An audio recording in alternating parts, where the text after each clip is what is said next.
कारभाऱ्यानं आमच्या बाजारात पाठवलं की काय घेऊन येतील त्याचा काय पत्ता नाही. आता हे अननस आणून ठेवलं त्यांनी खरं, पण कोणीही खात नाही. ते जिभेला काटे टोचतात म्हणून ते नको वाटतं. पण म्हटलं चला आता काहीतरी वेगळं बनवूया, युनिक बनवूया, म्हणून मग बनवायला घेतला अननसाचा शिरा, म्हणजेच पायनॅपल शिरा. तर चला रेसिपी सांगते. सगळ्यात आधी रवा चांगला भाजून घ्यायचा आहे.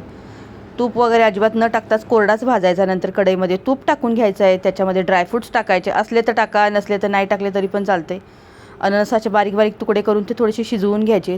तूप टाकल्याच्या नंतर ड्रायफ्रूट्स टाकायचे, अननसाचे तुकडे टाकायचे, नंतर पाणी टाकायचं आणि ते उकळवून घ्यायचं. थोडीशी हळद टाकायची, असेल तर टाका, नसले तर नाही टाकली तरी पण चालते. थोडासा कलर पण टाकू शकतो आपण.